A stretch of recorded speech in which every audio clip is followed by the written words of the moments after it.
Okay, Shulamit.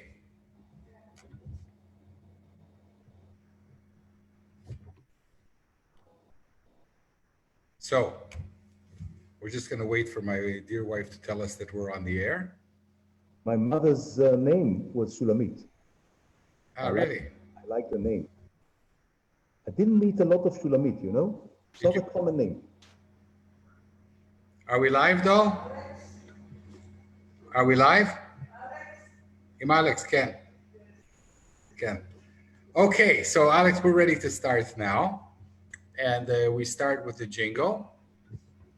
And are you ready to go? Definitely am. Okay, so jingle, where's the jingle? Okay, here we go. Or we'll sweep you off your feet. We move, we groove, you got Mel.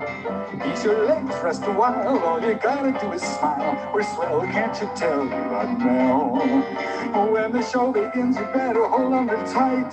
For before you know it, you'll be high as a kite. Take a break, settle down. We're the only show in town. It's our road, don't you know? You got Mel.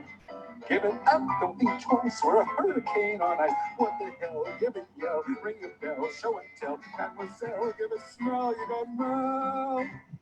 You got Mel. And thank you very much. Mel, I have to show you part of my studio. I hope the camera will. Even before I introduce you to anybody. Yes. Can you see the drums? Yes. So we have drums here. I can't play the drums, but I love the idea that one day maybe. It's a good idea to have drums when you don't play the drums. Quiet. You might get ideas. But our guest today, Alex Padwa, ace international designer, professor of industrial design, quite famous all over the world, and I don't say that about all my guests. And basically, you design anything that moves, but especially things that move. I design we design in the studio almost every product that the industry produces, apart from guns and maybe cigarettes. I have a few red lights. Red lines, sorry. Red lines. So you don't do guns and cigarettes, but you do sex toys. Mainly sex toys. Everything is sex. I mean, we are obsessed. No, I'm serious. Can you look at something and say it is not sexy? It's here. Sex is between our ears, not between our legs. Mm-hmm. We are the most well. Alex, we're getting ahead of ourselves here, and. We started talking about sex toys, and I brought our favorite sex toy, which is a banana. But we'll talk about that more later. So usually we start the show by asking the guest to tell the world what his favorite Beatles song is. Wow, the Beatles song. Your favorite one. Okay. It's good because it will not be. I don't have time to think, but there's one that jumped into my head. I can't remember the name, but it's one of the early. It's a quiet one. I can try to sing it, and my apologies to everyone. No, you should try and sing it. That's the next request. And I'm not sure these are the words, and they always remind me of snow in the army in north of Israel. There were birds in the sky, but I never heard them singing. No, I never. That's it.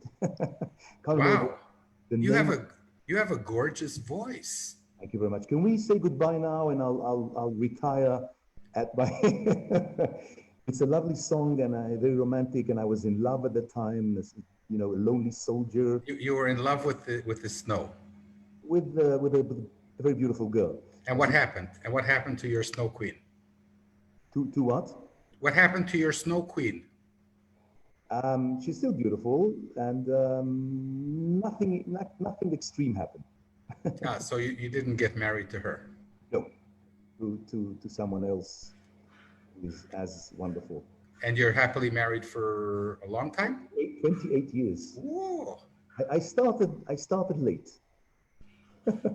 It's okay. So, do you know anything about that song? It's called "Till There Was You."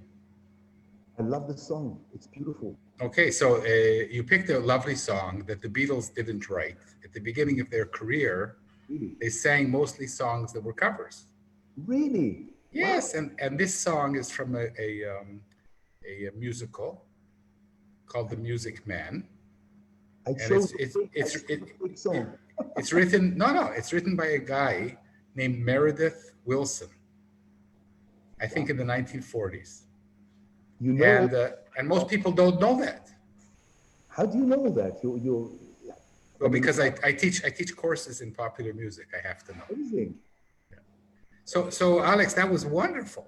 Thank you. And just tell us a little bit about your wonderful life, and to give the Okay, audience a clue.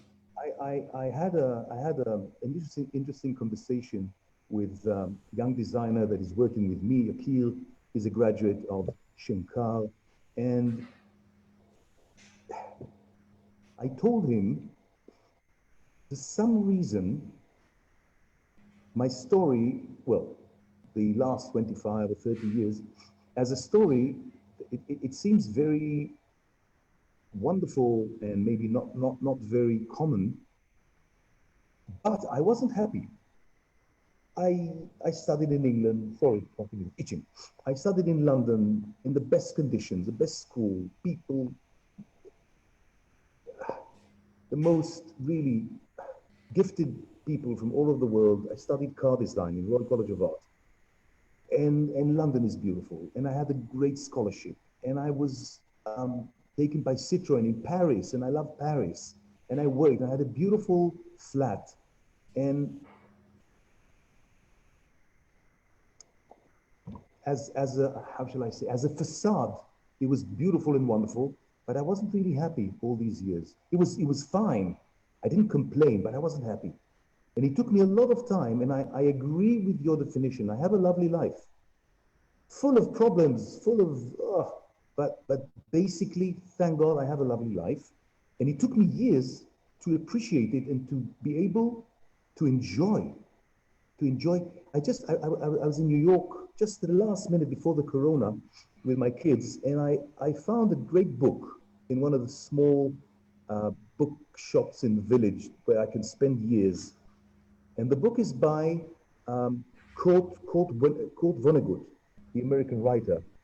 Um, I may be mistaken. The exact name, I'm not sure if that's not nice or isn't that nice. And he had an uncle, Alex Vonnegut, and he used to drink lemonade in a hot summer day. That's for you, Mel, as if you said it. And he would say, "Isn't that nice? You don't need a lot more. The little things." Sounds a cliche, but if you can sincerely enjoy a cup of coffee, a little tune, sketching in a cafe, meeting your son or daughter in a these little things, coming back home, seeing your family. If that's not nice, what is nice? So my life today is more than that. I design, I'm in love with my profession. It's my hobby, and somehow it's my profession. And when I grow up, I want to be a designer. And the people I work with, and I also teach. That's how I had the privilege to meet you, dear Mel.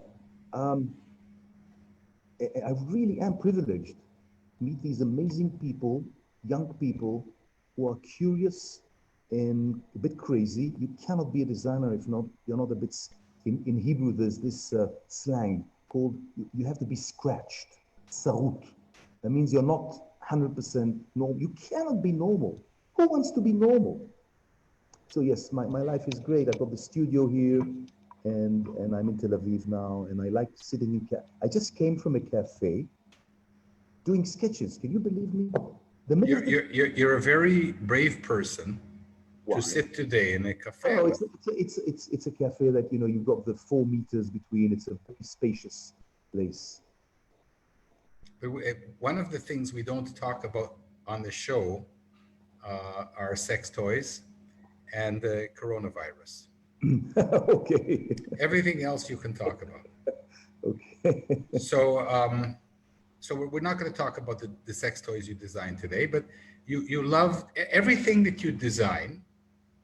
Your chaos always turns into some kind of crazy Michigan car, plane, satellite, something like that. Or am I wrong?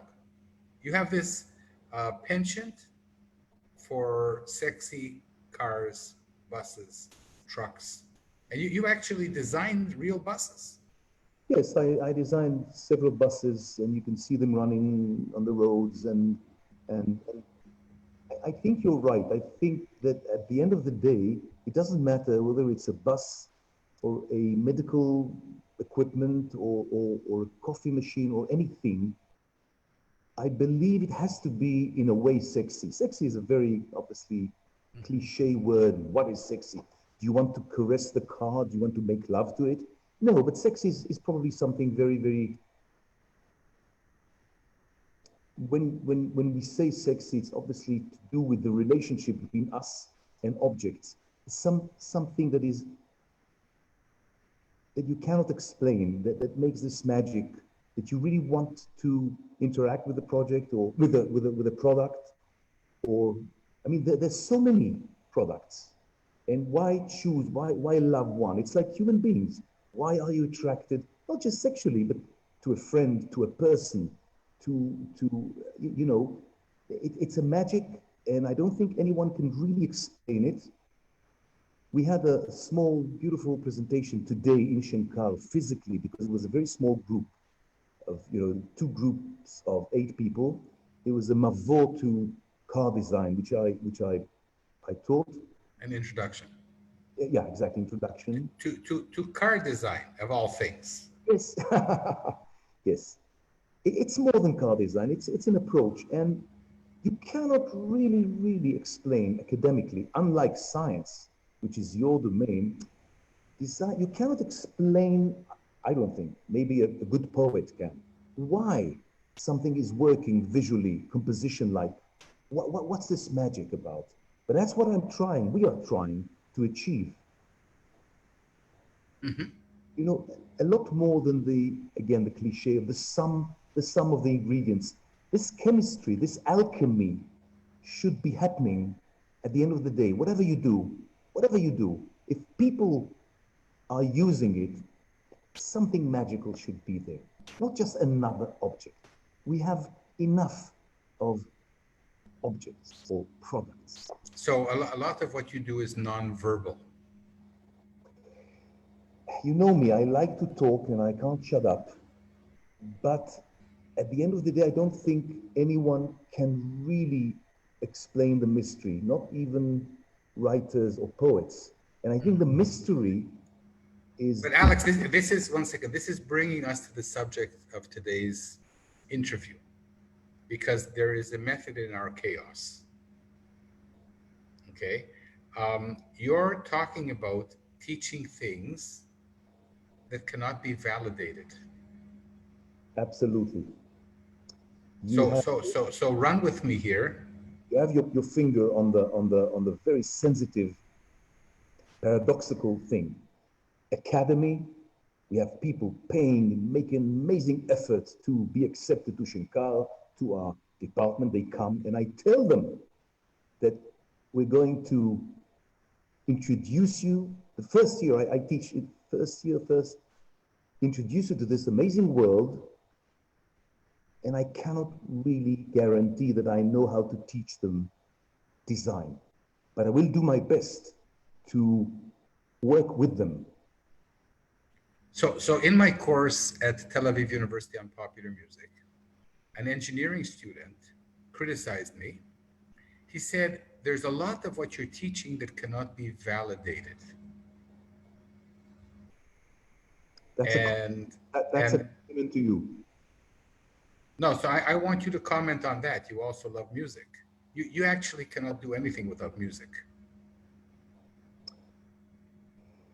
You always have music in the background when you're working. Sometimes I. So you're teaching a in a department. According to me, you cannot define what design is. I will. Whenever you, whenever you ask. And okay, and the reason is just what you said now, because it's a profession that has a lot of non-verbal elements. But I'm going to let you try and define design. I've written an ebook on trying to define design, and we'll talk about that in a moment. But how do you define design? I'll start with that. And I want to say in your favor, Mel, that you are the first person in my life. I've been involved in design as a student and professional for really over 30 years in Europe, in Israel, and you're the first person who can actually make me say that and make me think about it, because I've always said, I don't care about definitions, but you did it, so I'll try. I think industrial design is the human activity of giving shape and form to a product the industry produces, while considering all the aspects: engineering, functionality, usability, usefulness, psychology, culture, emotional, financial, production-wise. So it sounds heavy, but actually at the end of the day, it makes all the sense in the world, because these different aspects are pulling different directions. Okay, that's a great definition for industrial product design. But your mission was a larger mission, because I know that if anybody in the world can give me a good answer, it's you. So you're the only person that I trust. That's why I asked you this question. I want you to define design in general. Design, because we have a design faculty. okay. What is a design faculty? What does a design faculty teach?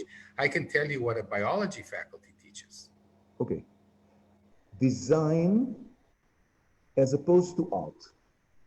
And I think as opposed to anything. But I think they're cousins. Design is the human activity of giving form, shape. It could be two-dimensional, three-dimensional. It could be fashion. It could be industrial design. It could be architecture. That's design. For things, products, systems that people use, pay for, while considering every aspect possible, including social, including political, as opposed to probably a scientist who doesn't give a damn about a lot of things. I suppose, in my naivete, that scientists, probably they get a grant, I don't know, they can go into research in a clean, free way. Obviously, there's always limits and obligations and constraints, time and physics and budget and your own ability. But as you said once, scientists are dealing with, I don't want to sound pompous, but if someone believes in God creation, or the world, or something that is there, it's almost objective. Designers creating things for people, involving themselves in it. Not just that one second. That's interesting. Let's 1 second, because we're trying to, Alex, we're trying to get a definition here that works for all kinds of design, because there is sound design, and there's interior design, and there's graphic design, and there's fashion design, architecture, textiles, jewelry. I think. Yeah, jewelry design. You know, how does that differ from the sculpture? Okay. So what you're saying is, let's try and find your definition, and then see whether it works. So you're saying that design is changing anything with a human being user in mind? Yes, and I added something very, very important. Self-expression. people, clients, come to a designer, they want their opinion, they want their fingerprint. Someone comes to you and say, Mel, please design me this coffee machine or this car or this bus or this electric vehicle, spacecraft. I want your DNA in it. If someone comes to you and asks you to research something in science, obviously they come to you because you're clever. But I don't think there's this personal expression about. You're not going to show them different versions. Yeah, but Alex, the moment you've said creating something, okay, with humans in mind. So if I'm a designer, I'm always going to be in mind, first and foremost. Yes. So if you define, this is the first time that I'm ever getting towards a definition that's interesting. So design is creating something useful, because if you're creating something that's not useful, then it's art or music or something, right? Creating something useful that has human beings in mind. I'll tell you why I'm asking that. Okay. Because as a scientist, I can design an experiment. Yes. But you might argue successfully that that does not make me a designer. I think in English, the word design is much wider than the word itzuv in Hebrew. The word design does not exist in French. The French say design, but when you say dessiner, dessin is actually like in German, zeichnen is drawing. So design in English is actually engineering also, and you can design an experience, you can design a sequence or whatever. But in Hebrew, itzuv is 99% something physical. Mm-hmm. Say that music, which is the most abstract of arts, is for people, for human beings, and it is useful. If music is useful, then it's a design, or it's medicine. No. I'll tell you why. Why it's design when the music is for a film or for a something specific, but I think in general with human beings in mind. Yes. Okay, so let me tell you what the problem with that is. Any music that you write is for human beings in mind. Okay. You're saying, you're going to counter and say, yes, but is it useful? When you write music for a movie, it's a use. Every music is useful. Okay. But let's say I'm a designer and I'm the world expert. I'm the world expert in designing a how do you say it, salachot? Plates. Yeah, for dog food. Okay. What do you call it? Bowls. I'm the world expert in designing bowls for dogs. Yes. And you're going to say to me, you're not a designer because you're creating something useful. Okay. So. But most dogs are not human beings, so you're not a designer. Great remark. We never had this discussion. Let's enlarge it a bit. Big dogs. We design also for dogs and cats and animals, but we know that the person buying it or choosing it will be human being. I don't think a dog chooses its bowl. I don't think, not yet. But so it's babies. You design for babies. Does the baby itself, do they choose their toys or their accessories? Their parents do it. So you have to pass through human being somehow. Yes. Okay, 1 second. So let's fix it and then see if it works.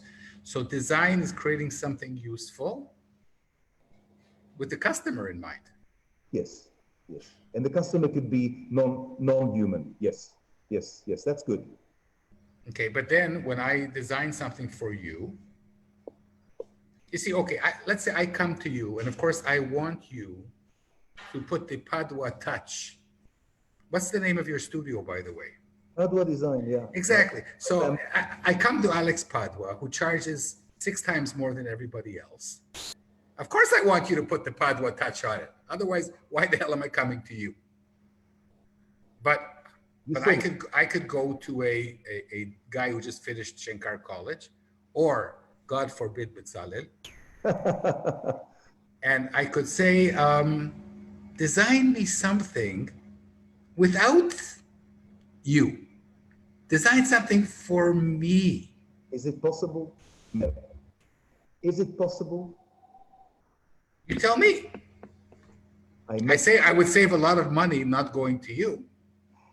I met someone in America, a guy a long time ago, and he spoke about authors, about writers, and he spoke about Saul Bellow, the Jewish Nobel Prize, and he said he writes amazingly, but when you read him, you feel how in love he is with his writing, and he's so, and as opposed to him, he mentioned someone else from the South, I can't remember the name, and he writes as if he's not there.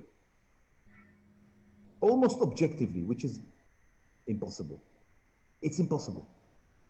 No, but I mean, if we take another writer from that era, Philip Roth.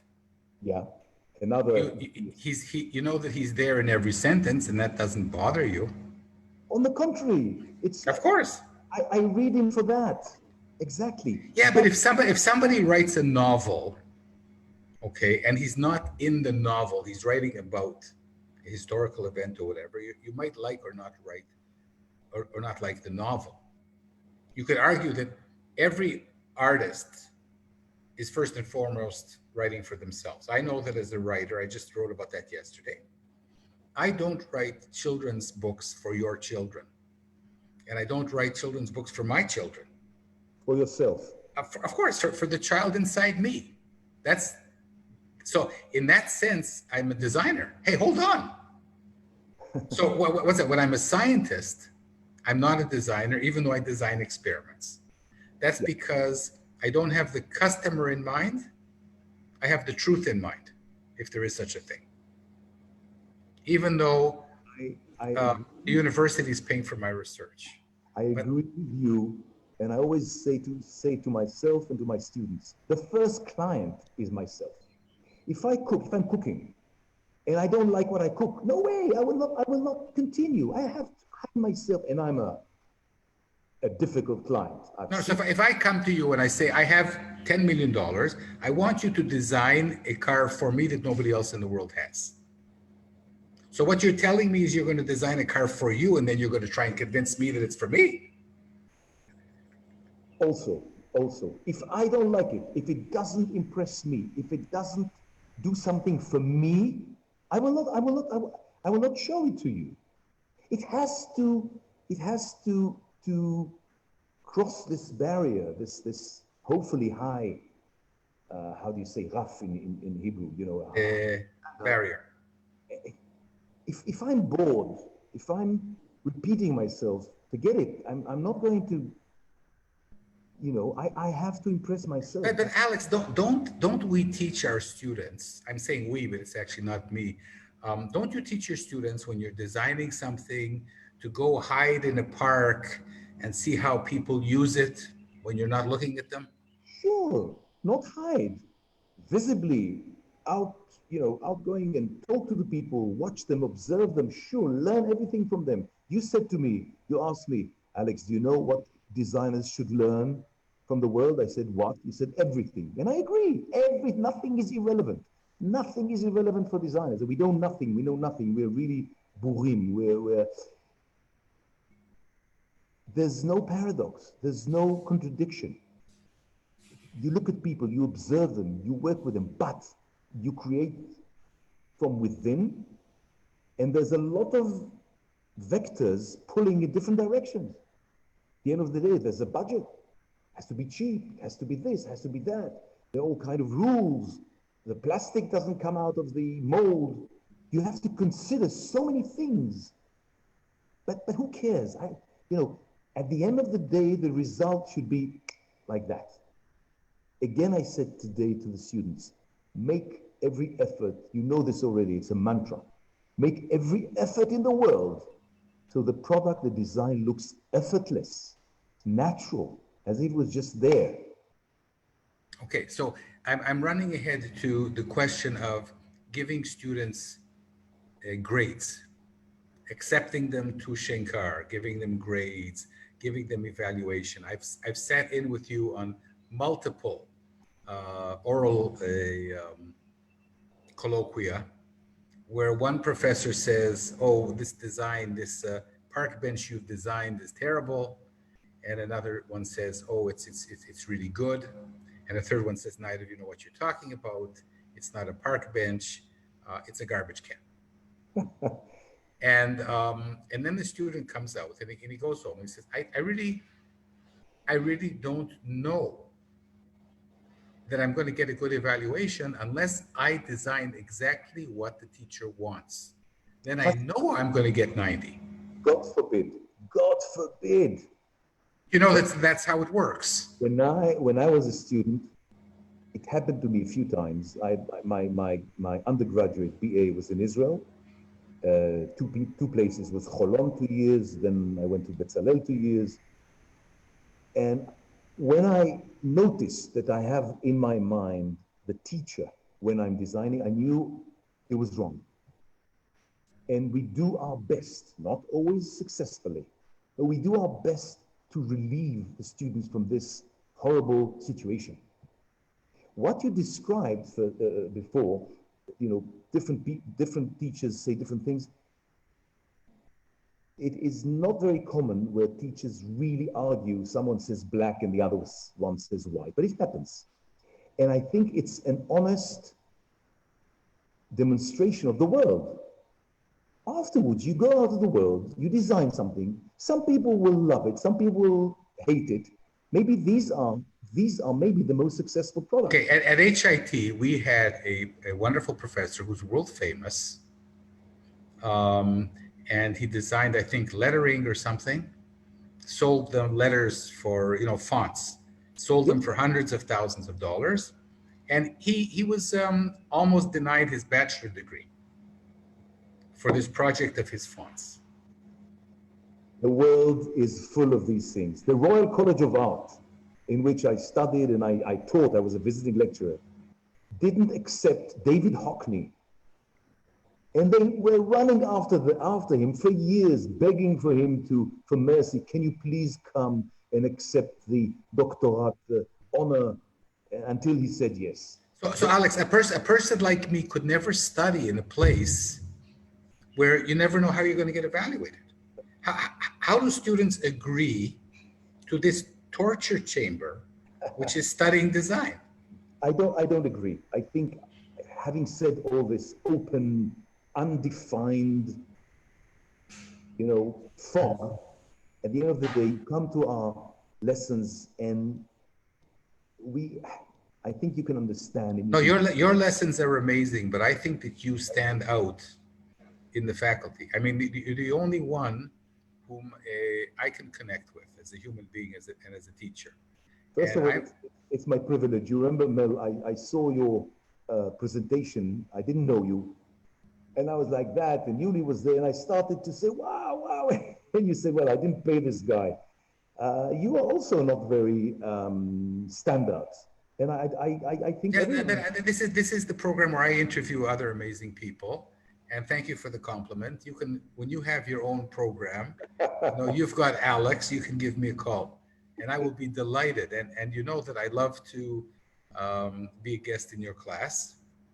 But in the whole faculty, you're the only one who ever invited me. Always extremely welcome. And I really appreciate that. So let's talk about bananas for a moment. So we've given lectures on bananas. Why did we do that? Why would you give a lecture to students on bananas? It was wonderful the way we chose the banana. We were sitting in a cafe, you and myself, and I was very, very nervous and I was under stress. And you were so relaxed. Oh, it'll be fun. Don't worry. So how do you know? The engineers, I don't know them. Maybe they'll be bored. Maybe it'll seem stupid to them. You said, are you crazy? We'll have fun. It'll be wonderful. You were right. We just chose a banana because literally you say in English, he went bananas. I don't know why, but there's something about it. Even the word banana sounds stupid, childish, fun, and there's something about the shape. And I don't know. And I love bananas myself. I really love them. They're so wonderful.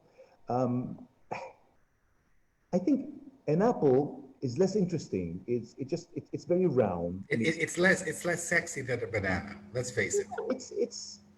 It's more predicted. It's like We could teach him an apple if we wanted to. anything, anything. You and I, anything. Just pick the most boring fruit or something, and let's put life into it. Oh, you see, that is what a great teacher should do: is put life into anything Don't and you, get. Mel, don't you agree with me that there's no boring project, the boring people? Absolutely, and most of them become teachers. Yeah, yeah. So, Alex, what haven't we talked about? Sorry? What haven't we talked about? You're a big believer in chaos. Ah, So let's talk about chaos, and then we'll hug each other from afar.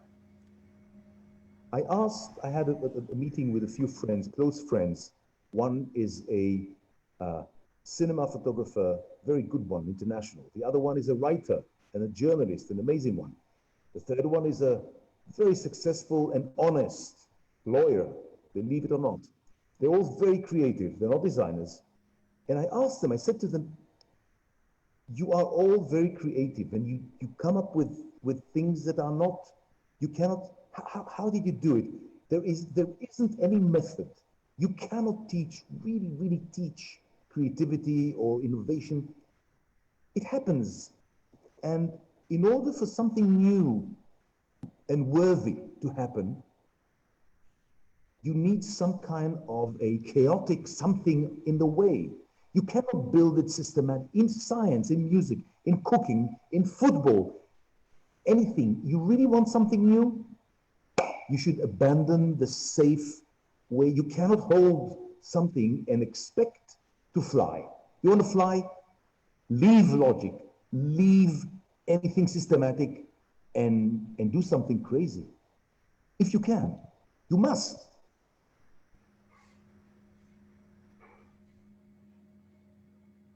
Are you thinking, or are you finished now? I'm finishing. I finished.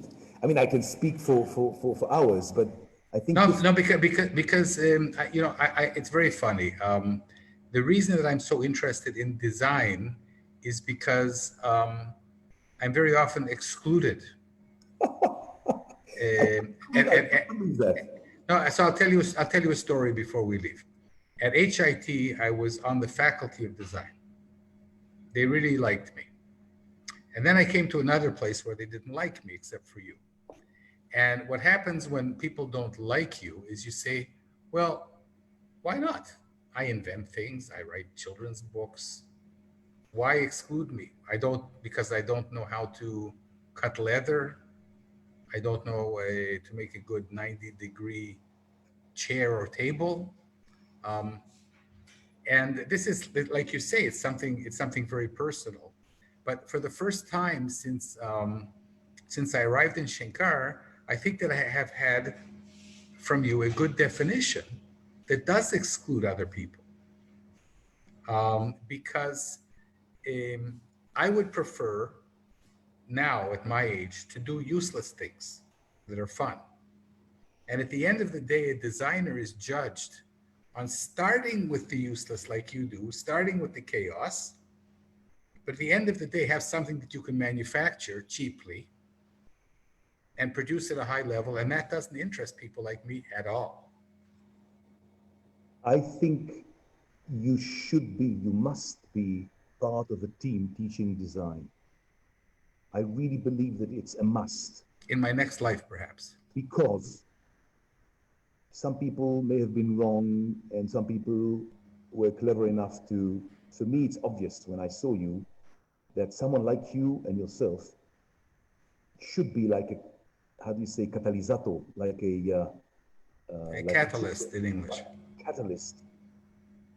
Because you're out of the blue. You're not. you're the opposite of the yeke working. You can't. You must have this trigger, sense of humor, provocative, funny, music, unexpected, childish, all the wonderful things without which Are good designers childish? should be. If he's not, if they're not, they're horrible designs. I don't want to. I don't want to look at the designs. You must be. Sure. Even scientists look at the great Richard Feynman, Nobel Prize genius. He was playing the drums in Brazil, the carnival. He was really a crazy man. He was drawing. He was staying in whorehouses. He was so unconventional. He had sense of humor. He had artist friends. He would break into the safes in Manhattan Project. He was part of everything. And you know, the physics imagination that you scientists should have is a lot of times much bigger than designers. And if we speak about science, I don't know how you call it when something has to, like a missile has to leave Earth, מהירות ההימלטות, the speed of velocity of whatever, in order to overcome gravity. You need a crazy speed. I think 5 miles a second. Mm-hmm. Yeah, you're the one who's designed a space shuttle, spacecraft, not me. Yeah. You know, when my son was small, he was playing chess. He still plays chess, and I taught him chess. And I bought him a little book on chess, and it was a nice thing, like a pitgam, like a saying. He said, "The answer to an unusual move is an unusual move." Ah, beautiful. You have to be unusual, and you are unusual. I think it's a must that you be in a team teaching design. I don't think designers should always teach design. Musicians and anyone who can make this magic happen with people. I don't know how to. I told the students today, Mel, I don't know if I know how to teach design. I think, well, I'm doing my First of all, the students are crazy about you, and so am I. But this program is not about me. So Alex, you know that I'm always there for you. And I think that this has been an incredible interview because for the first time, I have a real understanding of why you are a designer, and people like me who design experiments and write children's books are not designers. Because at the end of the day, you are creating something useful. And people like me really don't care that much. And that's a big difference. So I think that until we have our next beer, we're going to leave it at that. This has been always, you're one of my favorite people in the world to sit down and share a coffee with. And I'm delighted anytime we're together. But people might be getting bored. And so I'm going to say goodbye to everybody. Thank you for joining us in You've Got Mel with the wonderful Alex Padwa. But I am going to phone you right afterwards. Bye-bye. Thank you very much, Mel. Thank you. Alex Padwa, the one and only.